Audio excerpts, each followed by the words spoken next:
Good afternoon all of you. Last క్లాస్లో already Boyle's law, Charles first law and Charles second law ఈ three loss explain చేయడం జరిగింది.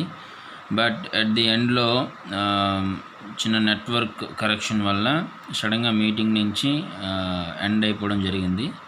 But once again boils law and Charles law and the relative problems on boils law and Charles law. So first one, boils లా అయినా Charles లా అయినా సరే కానీ ప్రెషర్కి, వాల్యూమ్కి, టెంపరేచర్కి ఏవో రెండు వేరియబుల్స్కి మధ్య ఉన్న రిలేషన్స్ని రిప్రజెంట్ చేయడానికి ఈ త్రీ లాస్ మనకి హెల్ప్ అవుతాయి. అందులో first law Boyle's law. It states that the volume of a given mass of gas is inversely proportional to absolute pressure at constant temperature. So temperature కాన్స్టెంట్గానే ఉండాలి. సో టెంపరేచర్ కాన్స్టెంట్గా ఉంటూ ఒక given mass of gas తాలూకు volume అనేది ఎప్పుడూ ప్రెషర్కి inversely ప్రపోర్షనల్గా ఉంటుంది. So అందుకని ఇక్కడ V is inversely proportional to 1/P.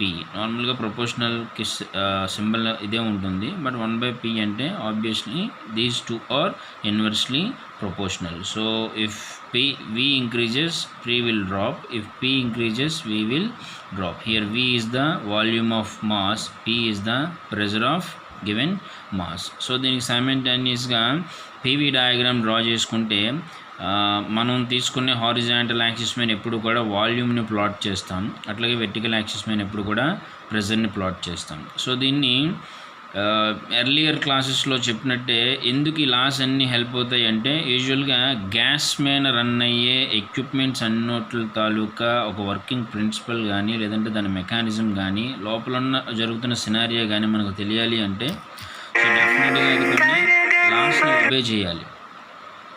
So అది పర్ఫెక్ట్ గ్యాస్ అయ్యింది అంటే డెఫినెట్గా అది అన్ని లాస్ని ఒబే చేయాలి. కాబట్టి అందులో బాయిల్స్ లా అంటే ఏంటి, చార్లెస్ లా అంటే ఏంటి, అట్లాగే రెనాల్డ్స్ లా, జౌల్స్ లా, ఈ అన్ని లాస్ గురించి మనకు ఒక అవగాహన ఉండాలి. కాబట్టి ఒక్కొక్క లా గురించి డెఫినెట్గా నేర్చుకోవాలి. సో అందులో according to Boyle's law, volume of a given mass is always inversely proportional to the absolute pressure. So దానికి ఒక PV డయాగ్రామ్ డ్రా చేస్తే ప్రెషర్ వర్సెస్ వాల్యూమ్ కాబట్టి బాయిల్స్లో ఎప్పుడు కూడా దాన్ని PV డయాగ్రామ్ అంటాం. సో హారిజాంటల్ యాక్సిస్ మీద వాల్యూమ్ని ప్లాట్ చేస్తాం, వెర్టికల్ యాక్సిస్ మీద ఏమో ప్రెషర్ని ప్లాట్ చేస్తాం.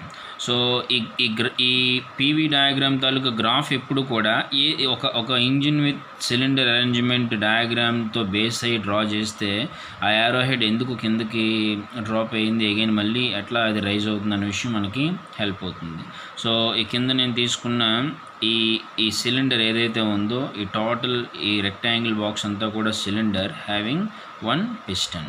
సో పిస్టన్ అనేది టువర్డ్స్ రైట్కి లెఫ్ట్కి మూవ్ అవుతున్నప్పుడు అక్కడ there is a certain amount of gas which is called perfect gas. So ఈ గ్యాస్ ఎప్పుడు కూడా అన్ని గ్యాస్ లాస్ అనేది ఒబే చేసి ఉండాలి. So according to Boyle's law, ఇప్పుడు ఈ పిస్టన్ని మనం టువర్డ్స్ రైట్కి మూవ్ చేస్తే ఆబ్వియస్గా ఇంత వాల్యూమ్ మాత్రమే ఉన్నా అంటే ఇక్కడి నుంచి ఇక్కడికి మాత్రమే వాల్యూమ్ ఉన్న ఈ గ్యాస్ తాలూకు వాల్యూమ్ ఏమవుతుంది, సో V1 నుంచి V2కి ఇంక్రీజ్ అవుతుంది. సో ఆబ్వియస్లీ ఎప్పుడైతే పిస్టన్ని నేను టువర్డ్స్ రైట్కి మూవ్ చేశానో volume of a given gas is increases.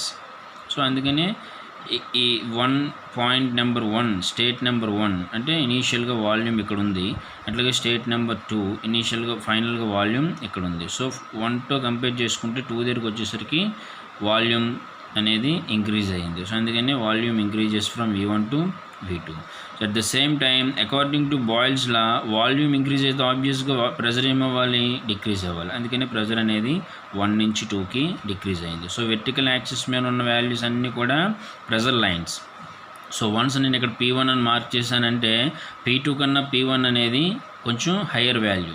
But ఇక్కడ వాల్యూమ్ ఎప్పుడైతే ఎక్స్పాండ్ అయ్యిందో, వాల్యూమ్ ఎప్పుడైతే ఇంక్రీజ్ అయ్యిందో ప్రెషర్ అనేది డౌన్ అయిపోతుంది. సేమ్ అగైన్ మళ్ళీ ఇక్కడ ఉన్న పిస్టన్ అంటే ఈ పాయింట్ దగ్గర ఉన్న పిస్టన్ మళ్ళీ టువర్డ్స్ లెఫ్ట్కి మూవ్ అయింది అనుకోండి. సో అప్పుడు ఈ గ్యాస్ తాలూకు వాల్యూమ్ మొత్తం V2 నుంచి V1కి కంప్రెస్ అయిపోతుంది, డిక్రీజ్ అవుతుంది. అప్పుడు అగైన్ మళ్ళీ ప్రెషరు 2 నుంచి 1కి ఇంక్రీజ్ అవుతుంది. So these are the cyclic process. ఇందులో అవి ఎడియాబాటిక్ ప్రాసెస్లా కాన్స్టెంట్ వాల్యూమ్ ప్రాసెస్లా అనేది ఇట్స్ డిఫరెంట్ ఇష్యూ. అది ఇన్ ఫ్యూచర్లో నేర్చుకుంటాం. బట్ ఫస్ట్ ఆఫ్ ఆల్ ఒక డయాగ్రామ్ డ్రా చేస్తున్నప్పుడు మనం తీసుకున్న గివెన్ కంటైనర్ అంటే గివెన్ థర్మల్ ఎక్విప్మెంట్ ఏదైతే ఉందో దాంట్లో జరుగుతున్న వర్కింగ్ ప్రాసెస్ బట్టి ప్రెజర్ అండ్ వాల్యూమ్స్ ఏ విధంగా చేంజ్ అవుతున్నాయి అనే దాన్ని రిప్రజెంట్ చేయడం కోసం మనం పీవీ డయాగ్రామ్స్ని డ్రా చేస్తాం. సో పీవీ డయాగ్రామ్ అనేది ఎప్పుడు కూడా బాయిల్స్ లా మీదనే డిపెండ్ అవుతుంది. According to Boyle's law always gives the relation between pressure and volume. So if the piston moves towards right, volume increases, pressure falls. If the piston towards this direction and the volume decreases and the pressure is increases. So there is a mathematical equation, always V is inversely proportional to P, and so V is equal to C by P. If there is any proportionality limit, మనం equal apply చేయడం కోసం ఒక constant చేత multiply చేయాలి. So V is equal to C by P, దీన్ని PV is equal to C అని రాయొచ్చు. అంటే ఇక్కడ PV is equal to C అనేది ఒక కాన్స్టెంట్, ఒక స్టాండర్డైజ్డ్ ఈక్వేషన్. ఇప్పుడు దాన్ని ఈ కండిషన్ నెంబర్ 1 దగ్గర as well as condition number 2 దగ్గర మనం కన్సిడర్ చేయాలి కాబట్టి, so at state number 1 P1 V1 is equal to C, that is equation number 1. అట్లాగే state number 2 P2 V2 is equal to C, that is equation number 3. ఇట్లా ఎన్ని states ఉంటే అన్ని states. యూజువల్గా ఇంజిన్ పిస్టన్ విత్ సిలిండర్ అరేంజ్మెంట్లో జరిగే 4 ఆపరేషన్స్లో there are 4 thermodynamic processes. అంటే point number 1 to 2 ఒక process జరుగుతుంది, అట్లాగే 2 to 3 ఒక ప్రాసెస్ జరుగుతుంది, 3 to 4 ఒక ప్రాసెస్ జరుగుతుంది, 4 to 1 ఒక ప్రాసెస్ జరుగుతుంది. సో ఆ ప్రాసెస్లు ఏంటి, ఆ పర్టికులర్ ప్రాసెస్లో ఏ వేరియబుల్స్ కాన్స్టెంట్, అక్కడ హీట్ ఎడిషన్ అవుతుందా రిజెక్షన్ అవుతుంది అనేది ఇట్స్ ఎ డిఫరెంట్ ఇష్యూ. అది ఎయిర్ స్టాండర్డ్ సైకిల్స్ లెసన్ వచ్చినప్పుడు చెప్పుకుందాం. బట్ ఇందులో ఒక్కొక్క స్టేట్లో అంటే స్టేట్ నెంబర్ 1 దగ్గర తీసుకున్నప్పుడు ప్రెజర్ అండ్ వాల్యూమ్స్ డిఫరెంట్గా ఉంటాయి.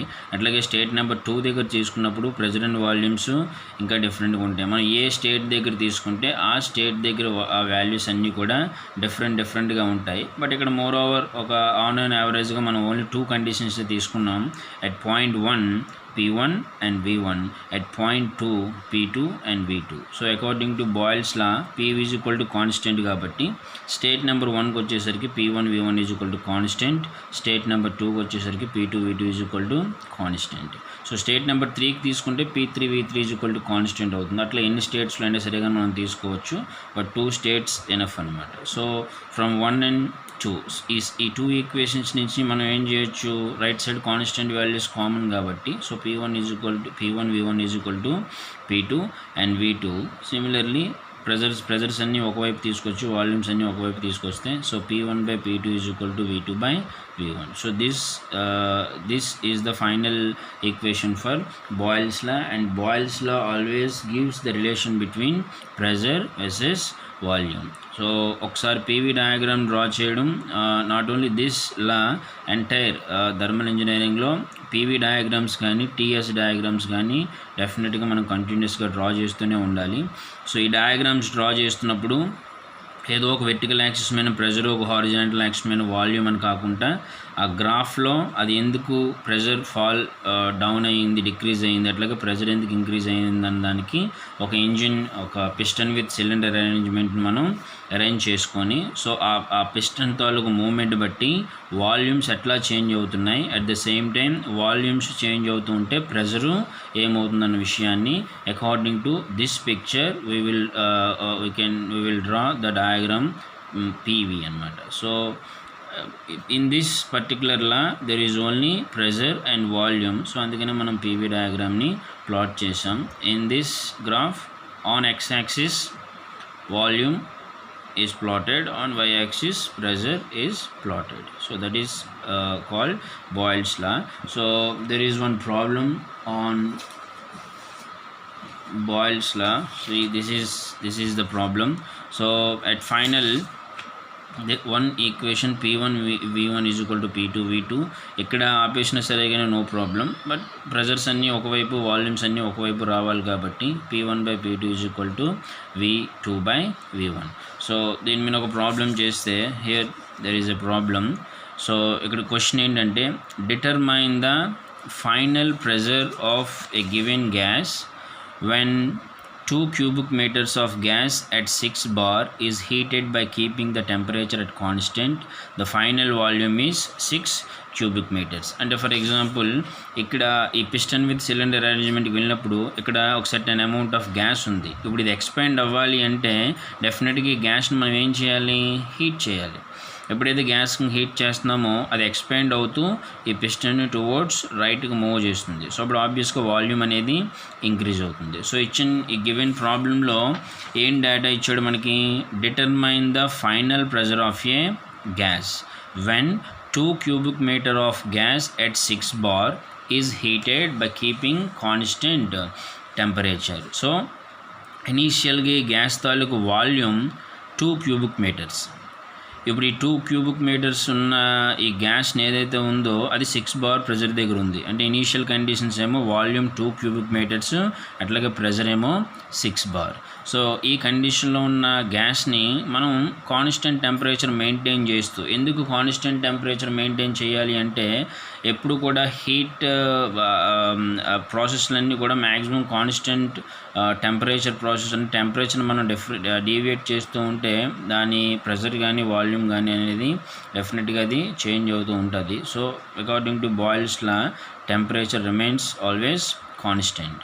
సో ఇనీషియల్గా 2 cubic meters వాల్యూమ్ ఉన్న గ్యాస్ అట్ 6 bar ప్రెజర్ దగ్గర ఉన్న గ్యాస్ అంటే P1 ఏమో 6 bar, అట్లాగే V1 ఏమో 2 cubic meters. వాల్యూమ్స్ అనేవి క్యూబిక్ మీటర్స్లో ఉంటాయి, అట్లాగే ప్రెజర్స్ అనేవి బార్స్లో ఉంటాయి. బట్ గివెన్ వాల్యూ ఎప్పుడు బార్స్లోనే ఇస్తాడు, మీరు దాన్ని kilo newton per square metres అంటే కిలో పాస్కల్స్ అన్నా kilo newton per square metres అన్నా సరే కానీ రెండు ఒకటే. సో అది చేంజ్ చేసుకోండి. ఆల్రెడీ నేను యూనిట్ కన్వర్షన్స్ కూడా ఒకసారి మీకు పెట్టడం జరిగింది. సో దాన్ని బట్టి మీరు బార్స్లో ఉంటే దాన్ని కిలో న్యూటన్ పర్ స్క్వేర్ మీటర్స్లోకి చేంజ్ చేసుకోండి. సో ఇచ్చిన గివెన్ ప్రాబ్లంలో determine the final pressure of a gas అంటే 1 నుంచి 2కి ఆబ్వియస్గా 2 cubic meters ఆఫ్ గ్యాస్ ఏదైతే ఉందో దాన్ని మనం హీట్ చేస్తున్నాం. సో 2 cubic meters వాల్యూమ్ ఉన్న గ్యాస్ని మనం హీట్ చేస్తే, సో ఎప్పుడైతే గ్యాస్కి మనం హీట్ సప్లై చేసామో obviously it will expand at some point అనమాట. సో ఎప్పుడైతే ఎక్స్పాండ్ అయిందో పిస్టన్ అనేది టువర్డ్స్ రైట్కి మూవ్ అవుతుంది. సో V1 వాల్యూమ్ నుంచి V2 వాల్యూమ్కి ఇది ఇంక్రీజ్ అవుతుంది. సో ఎప్పుడైతే వాల్యూమ్ ఇంక్రీజ్ అయిందో ప్రెజర్ ఏమవుతుంది, డిక్రీజ్ అవుతుంది. సో ఇనీషియల్గా ప్రెజర్ ఎంత ఇచ్చాడు, 6 bar. అంటే 6 bar ప్రెజర్ ఉన్న ఒక గ్యాస్ 2 cubic meter వాల్యూమ్ ఉన్న ఒక గ్యాస్ని నేను కాన్స్టెంట్ టెంపరేచర్తో హీట్ సప్లై చేస్తుంటే అది సమ్ ఎక్స్పాండ్ అయ్యింది ఆ వాల్యూమ్. సో అది ఎక్కడి వరకు వాల్యూమ్ ఎక్స్పాండ్ అయిందంటే V2 వరకు. So there is a second volume is also is given here 6 cubic meters. So in this problem V1 is 2 cubic meters. See this, V1 is 2 cubic meters, which one, this one, and P1 is 6 bar. This is both are at condition number 1, state number 1 అనమాట. V1 ఏమో 2 cubic meters, P1 ఏమో 6 bar. బార్స్లో ఉండకూడదు కాబట్టి ఎప్పుడు kilo newton per square మీటర్స్లో మార్చాను. Kilo newton per square metres అన్నా kilo pascals అన్నా ఒకటే. సో 6 ఇంటూ కిలో న్యూటన్స్లోకి చేంజ్ చేయడానికి, కిలో పాస్కల్స్లో చేంజ్ చేయడానికి into 10 square. So T1 is equal to T2 is equal to T. ఎందుకంటే బాయిల్స్ లాలో టెంపరేచర్ ఎప్పుడు కూడా కాన్స్టెంటే. సో ఇప్పుడు if you are varying the temperature then volume and pressure both are in a different scenario. So constant temperature ఉంటేనే pressure అనేది వాల్యూమ్కి inversely ప్రపోర్షనల్గా ఉంటుంది. So final volume 2 ఎంత 6 cubic meters అనమాట. సో ఇచ్చిన గివెన్ వాల్యూస్ అన్ని బట్టి వాడు ఫైండ్ అవుట్ చేయమన్నది ఫైనల్ ప్రెజర్. అంటే V1 తెలుసు, P1 తెలుసు, V2 తెలుసు. ఈ పాయింట్ దగ్గర ఉన్న P2 వాల్యూని మనం ఫైండ్ అవుట్ చేస్తే చాలు. సో దాన్ని ఫైండ్ అవుట్ చేయడం కోసం మన దగ్గర అకార్డింగ్ టు బాయిల్స్లో P1 V1 is equal to constant, P2 V is equal to constant. So ఫైనల్గా వచ్చింది ఏంటి, P1 V1 is equal to P2 V2. So దీన్ని బట్టి P2 మాత్రం నుంచి మిగతా ఉన్నట్టు తీసుకెళ్ళి సబ్స్టిట్యూట్ చేస్తే ఆ వచ్చిన వాల్యూ అంతా క్యాలిక్యులేషన్ చేసి if there is an answer and it must be in a bars. So మీరు 6 into 10 square అని మళ్ళీ చేసాం కాబట్టి వచ్చింది కిలో పాస్కల్స్లో వస్తుంది, అంటే కిలో న్యూటన్ పర్ స్క్వేర్ మీటర్స్లో వస్తుంది. మీరు దాన్ని ఏం చేయాలి, బార్స్ని కిలో న్యూటన్ పర్ స్క్వేర్ మీటర్స్లోకి చేంజ్ చేయాలంటే ఇంటూ 10 square చేసాం. సో వచ్చిన ఆన్సర్ కిలో పాస్కల్స్లో వస్తుంది, కానీ బార్స్లో చూపించాలి కాబట్టి డివైడెడ్ బై 10² ఆర్ ఇంటూ 10⁻⁻2 చేయాలి. మీరు గుర్తుపెట్టుకోవాల్సింది ఏంటంటే ప్రెజర్ ఎప్పుడు గివెన్ వాల్యూస్ బార్స్లో ఉంటుంది. మనం ఫార్ములాలో సబ్స్టిట్యూట్ చేస్తున్నప్పుడు kN/m²లోకి వేయాలి, దట్ ఈస్ కిలో పాస్కల్స్. కానీ ఆన్సర్ వచ్చిన తర్వాత అది కిలో పాస్కల్స్లో వస్తుంది, దాన్ని అగైన్ మళ్ళీ మనం బార్స్లో చూపించాలి కాబట్టి కిలో పాస్కల్స్ని బార్స్లోకి చేంజ్ చేయడానికి ఇంటూ 10⁻⁻2, బార్స్ని కిలో పాస్కల్స్లోకి చేంజ్ చేయడానికి ఇంటూ 10⁻2 అనమాట, 10² అనమాట. సో అట్లా ఈ ప్రాబ్లం మొత్తం సాల్వ్ చేసి దాన్ని మీరు ఆన్సర్ ఎంత వచ్చిందో ఫైండ్ అవుట్ చేయండి. So that is boils law. So according to the boils law, it states the volume of a given mass of gas is inversely proportional to the absolute pressure at constant temperature. So ఒకసారి ఇది మొత్తం check చేసుకోండి. And now coming to the point of Charles first law and Charles second law. Now this is Charles first law. So Charles' law always gives the relation between volume versus temperature, pressure versus temperature. But ఇందులో first volume and temperature కాబట్టి first లా ఎప్పుడు కూడా Charles first law gives the relation between volume versus temperature. So ఇక్కడ కూడా same అంతే. ఇక్కడికి వచ్చేసరికి వీటీ కాబట్టి మనం డ్రా చేయాల్సింది V versus temperature graph draw చేసి దానికి కూడా cylinder with engine piston with cylinder అరేంజ్మెంట్ని ప్లేస్ చేసి. So according to Charles first law, it states that the volume of a given mass of gas is directly proportional to its temperature at constant pressure. So pressure remains constant. In Boyle's law, temperature remains constant. In Charles first law, pressure remains constant. So ఎప్పుడైతే pressure కాన్స్టెంట్గా ఉందో ఆ particular కండిషన్లో మాత్రమే, అంటే pressure vary అవుతూ ఉంటే volume అనేది టెంపరేచర్కి కాన్స్టెంట్గా ఉండడానికి డైరెక్ట్లీ ప్రొపోర్షనల్గా ఉండడానికి ఛాన్సే లేదు. So at condition must applied అనమాట, అంటే ప్రెజర్ కాన్స్టెంట్గా ఉండాలి and volume is directly proportional to the temperature. So there is a diagram, PV diagram ఎట్లాగైతే డ్రా చేశారు బాయిల్స్ లాలో, సేమ్ దీంట్లో కూడా అంతే. ఎక్స్ యాక్సిస్ మీద వాల్యూమ్ ప్లాట్ చేస్తాం, వై యాక్సిస్ మీద టెంపరేచర్ ప్లాట్ చేస్తాం. సో ఏంటి, ప్రెజర్ కాన్స్టెంట్గానే ఉంటుంది. So there is no change in the pressure. Volume అనేది ఇంక్రీజ్ చేస్తూ ఉంటే టెంపరేచర్ ఇంక్రీజ్ అవుతుంది. సో టెంపరేచర్ని మనం ఇంక్రీజ్ చేసామనుకోండి, ఆబ్వియస్గా వాల్యూమ్ కూడా ఇంక్రీజ్ అవుతుంది. అంటే టెంపరేచర్ని ఇంక్రీజ్ చేయడం అంటే నువ్వు తీసుకున్న గివెన్ మాస్ ఆఫ్ గ్యాస్ ఏదైతే ఉందో దాని టెంపరేచర్ని హీట్ చేయడం అంటే దానికి అడిషనల్గా హీట్ సప్లై చేయాలి. ఎప్పుడైతే నేను హీట్ సప్లై చేశానో దాని టెంపరేచర్ అనేది కాన్స్టెంట్గా లేదు, కంటిన్యూస్గా హీట్ సప్లై చేస్తూనే ఉన్నాం. సో అప్పుడు ఆబ్వియస్గా టెంపరేచర్ ఏమవుతుంది, ఇంక్రీజ్ అవుతుంది. ఎప్పుడైతే టెంపరేచర్ ఇంక్రీజ్ అయిందో గ్యాస్ కూడా ఎక్స్పాండ్ అవుతుంది. ఎక్స్పాండ్ అవ్వడం అంటే వాల్యూమ్ అనేది ఇంక్రీజ్ అవ్వడం అనమాట. So volume increases and temperature is also increases. For example నేను ఈ గ్యాస్ తాలూకా హీట్ ఎడిషన్ ప్రాసెస్ అంటే హీట్ సప్లై చేయడం ఆపేస్తే ఏమవుతుంది, అగైన్ మళ్ళీ వాల్యూమ్ అనేది స్లోగా డిక్రీజ్ అయిపోతుంది, టెంపరేచర్ కూడా మళ్ళీ స్లోగా డిక్రీజ్ అవుతుంది. సో ఈ కేసులో at constant pressure volume is always directly proportional to the temperature. If you increase the temperature of the gas, then the volume is also increases.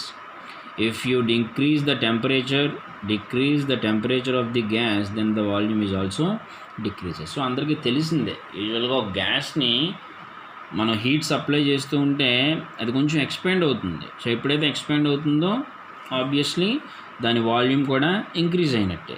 Okay, so there is no question of pressure because in Charles first law pressure is always constant. So ఒక్కొక్క thermodynamic ఎక్విప్మెంట్కి మీకు ఆ particular ప్రాసెసెస్లో, అంటే ఒక heat engine, మనం బైక్లో run చేసే engine తీసుకుంటే there are 4 processes: suction, compression, expansion and exhaust. So ఇవన్నీ జరుగుతున్నప్పుడు ఒక్కొక్క వర్కింగ్ ప్రాసెస్ కూడా ఒక్కొక్క థర్మోడైనమిక్ ప్రాసెస్ మీద రన్ అవుతుంది. సో అంటే అది ఎట్లా అప్లికేబుల్ అనేది ఇన్ ఫ్యూచర్లో ఒక్కొక్క లెసన్ నేర్చుకున్నప్పుడు మనకు అర్థమవుతుంది. But according to Charles law, pressure is constant, volume is directly proportional to the temperature. So proportionality limit తీయడం కోసం V is equal to CT. So V by T is equal to constant. So at state number 1, V1 by T1 is equal to constant, V2 by T2 is equal to constant. So proportionality limit తీయడానికి constants multiply చేసాం. So V by T is equal to constant. ఇక్కడ కూడా same state number 1 state number 2 ఉంది కాబట్టి at state number 1 V1 by T1 is equal to C, V2 by T2 is equal to C state number 2. అట్లా ఎన్ని states ఉన్నా సరే కానీ boils లాలో ఎలాగైతే P1 V1 is equal to P2 V2 వచ్చిందో ఇక్కడ కూడా V1 by T1 is equal to V2 by T1 is equal to V2 by T2. So volumes అన్నీ ఒకవైపు, టెంపరేచర్స్ అన్నీ ఒకవైపు తీసుకెళ్ళిపోతే ఇది ఈ ఫైనల్గా ఈ ఈక్వేషన్ మనకి వస్తుంది. So Charles first law gives the relation between volume versus temperature. Similarly, same diagram which is applicable for Charles second law and the same equations, but there is only change in the pressure. ఇక్కడికి వచ్చేసరికి at constant volume process మనం వాల్యూమ్ని increase చేయడానికి లేదు. So if you increase the pressure of or if you are increasing the temperature of the given mass of gas then obviously pressure is also increases. So ప్రెజర్ని increase చేస్తే temperature increase అవుతుంది, temperature increase చేస్తే pressure అనేది increase అవుతుంది. Okay, so ఒక doubt కూడా రావచ్చు. First ఇది కంప్లీట్ చేసేయండి. P is proportional to T కాబట్టి చార్లెస్ ఫస్ట్లో ఎలాగైతే చేసామో ప్రపోర్షనాలిటీ లిమిట్ కోసం P is equal to CT, then P by T is equal to C. State number 1 P1 by T1 is equal to C, state number 2 P2 by T2 is equal to C. From 1 and 2 ఈ equation వస్తుంది. Pressures అన్నీ ఒకవైపు, temperatures అన్నీ ఒకవైపు. So ఇప్పుడు question doubt ఏంటంటే boils లాలో వాల్యూమ్ని increase చేస్తే అంటే హీట్ సప్లై చేస్తే వాల్యూమ్ ఇంక్రీజ్ అయింది, ప్రెజర్ పడిపోయింది. బట్ చార్లెస్ ఫస్ట్ లాలో టెంపరేచర్ని ఇంక్రీజ్ చేస్తే వాల్యూమ్ ఇంక్రీజ్ అవుతుంది. హీట్ సప్లై చేస్తుంటే వాల్యూమ్ ఇంక్రీజ్ అవుతుంది, at the same time temperature కూడా ఇంక్రీజ్ అవుతుంది. సో అక్కడ ప్రెజర్ కాన్స్టెంట్గా ఎందుకు ఉంటుంది అంటే యూజువల్గా కొన్ని థర్మోడైనమిక్ ఎక్విప్మెంట్స్ ఒక్కొక్క థర్మోడైనమిక్ ప్రాసెస్ మీద రన్ అవుతాయి. అంటే there are so many thermodynamic processes, constant volume process, constant pressure process, adiabatic process, isentropic process. So ఈ లాస్ట్ని మీరు ఒకసారి అవి ఎట్లా, దాని డెఫినేషన్ ఏంటి, దాని డెరివేషన్ ఏంటి, ఫైనల్గా వచ్చిన ఫార్ములా ఏంటి, పీవీ డయాగ్రామ్ లేదా టీవీ డయాగ్రామ్ అనేది డ్రా చేయడం నేర్చుకుంటే ఇది ఫ్యూచర్లో రేపొద్దున థర్మోడైనమిక్ ప్రాసెస్లో అప్లై చేస్తున్నప్పుడు అప్పుడు ఏ థర్మోడైనమిక్ ప్రాసెస్కి బాయిల్స్లో కానీ చార్లెస్లో కానీ ఇంటర్ కనెక్షన్ ఉంది అండ్ ఆ ఇంటర్ కనెక్షన్తో మనం ఇంకొక థర్మోడైనమిక్ ప్రాసెస్ గురించో లేదంటే ఆ థర్మల్ ఎక్విప్మెంట్లో జరిగే ప్రాసెస్ గురించో తెలియడానికి ఛాన్స్ ఉంటుంది. So first of all at the initial stages ఈ లాస్ తాలూకు స్టేట్మెంట్లు వాటి తాలూకు డెరివేషన్స్ ఒకసారి చూసుకుంటే సరిపోతుంది. And again there is a problem on Charles there is a problem on Charles law. So this is the problem of Charles law. See this: determine the volume occupied by a given mass of air at temperature of 300 degrees centigrade. The same mass of air occupies 3 cubic meters of 15 degrees centigrade. So the pressure of the air remains constant. So according to Charles first law pressure ఎప్పుడు కూడా కాన్స్టెంటే. But ఇందులో నుంచి given data ఏంటంటే initial temperature ఇచ్చాడు. ఇది చూడండి ఒకసారి. So ఇచ్చిన క్వశ్చన్లో ఇనీషియల్ టెంపరేచర్ ఇచ్చాడు, అట్లాగే ఫైనల్ టెంపరేచర్ ఇచ్చాడు, ఇనీషియల్ వాల్యూమ్ ఇచ్చాడు. సో మనం ఫైండ్ అవుట్ చేయమన్నది ఏంటి, determine the volume occupied by a given mass of air at temperature of 300 degrees centigrade. అంటే ఈ గివెన్ గ్యాస్ తాలూకు టెంపరేచర్ని 300 degrees centigradeకి రైజ్ చేస్తే, సో ఇనీషియల్గా దాని టెంపరేచరు 15 degrees centigrade, ఇనీషియల్గా ఉన్న దాని volume 3 cubic meters volume. So 3 cubic meters volume, 3 cubic meters volume and 15 degrees centigrade ఉన్న ఒక గ్యాస్ని 300 డిగ్రీ సెంటీగ్రేడ్ వరకు హీట్ చేస్తే కనుక, అంటే ఇక్కడ టెంపరేచర్ కాన్స్టెంట్ కాదు కాబట్టి కంటిన్యూస్గా హీట్ సప్లై చేస్తూ ఉంటే ఫైనల్ వాల్యూమ్ ఎంత అనే విషయం ఫైండ్ అవుట్ చేయమన్నాడు. So according to Charles first law V1/T1 = constant. So ఇచ్చిన ఆ ఫస్ట్ లాలో ఉన్న ఈక్వేషన్ వేసుకొని V2 కావాలి కాబట్టి V2 మాత్రం ఇటు నుంచి మిగతా వాల్యూస్ అన్ని అటువైపు తీసుకెళ్తే so final volume is 5.97 and that is almost 6 cubic meters.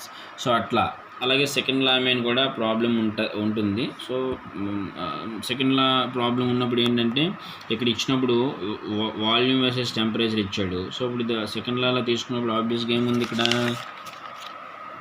Pressure versus temperatures. So ఇది సెకండ్ లా. వాల్యూమ్కి టెంపరేచర్కి అయితే ఫస్ట్ లా, ప్రెషర్కి టెంపరేచర్కి అయితే సెకండ్ లా, వాల్యూమ్కి ప్రెషర్కి రిలేషన్ ఇన్వర్షనల్గా ఉంటే అది బాయిల్స్ లా అనమాట.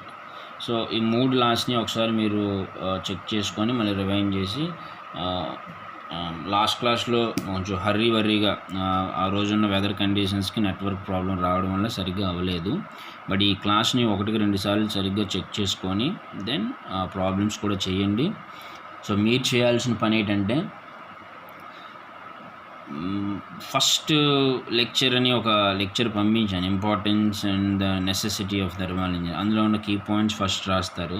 దెన్ పర్ఫెక్ట్ గ్యాస్ లాస్ అని పెట్టి నేను ఇంతకుముందు పంపించిన క్లాసెస్ తాలూకా ఇది నోట్ చేశారో లేదో తెలియదు, బట్ ఇప్పుడు నేను ఏదైతే పంపించానో దాంట్లో ఉన్న Charles law and Boyle's law, Charles law and Charles second law, okay, and Boyle's law మీద ఒక ప్రాబ్లం, చార్లెస్ లా మీద ఒక ప్రాబ్లం. సో మీ నోట్బుక్లో ఉండవలసినవి Boyle's law definition, PV diagram, derivation, అట్లాగే Charles first law and second law diagrams and derivations and దాని మీద ఉన్న problem. So and tomorrow gas constant equation ఉంటుంది, అది మనం రేపు డిస్కస్ చేసుకుందాం. Thank you.